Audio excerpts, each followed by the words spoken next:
This is a half a plot of sweet potatoes. The other half was dedicated to mixing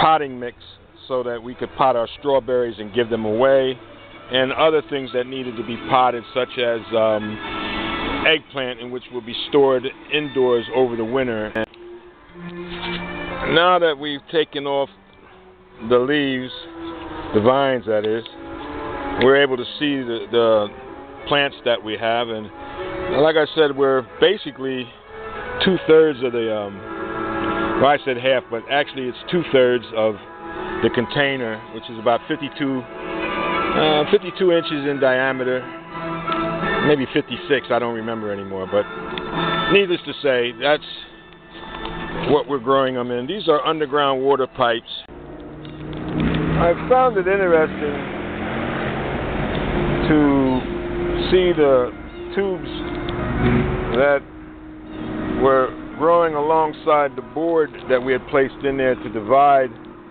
the potting mix from the actual sweet potatoes. So we see that there's some tubes growing on the side, and this particular plant was all but dying and got a late start, and I didn't expect to get anything from it. But to see the two tubes that are flat and thin, I'm happy to see that, because that might be the propagation of next year's Carolina rhubarb. We want to show you how these particular sweet potatoes are growing in their cluster, and because of the spacing, we've allowed them to grow. And we took this one out,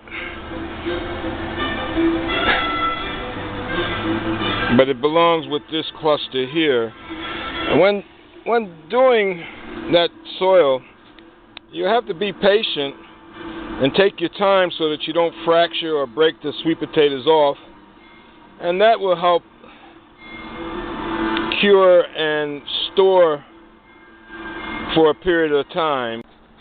Now, I want you to see how this cluster of potatoes or tubes are growing. Based on the color, I know that these are what we call the Carolina Rose.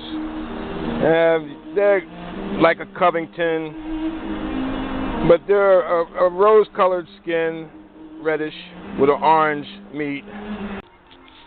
Now, this is the finished product. With 2/3 of the container, we had 4 plants, and this is what we produced with those 4 plants. Now, I'll weigh them up and see what we got in terms of poundage. Way down yonder, we got 24 pounds out of that number 1 container. And I would imagine we got somewhere around 25 to 28 pounds. But we'll weigh them up to be exact and let you know what happens.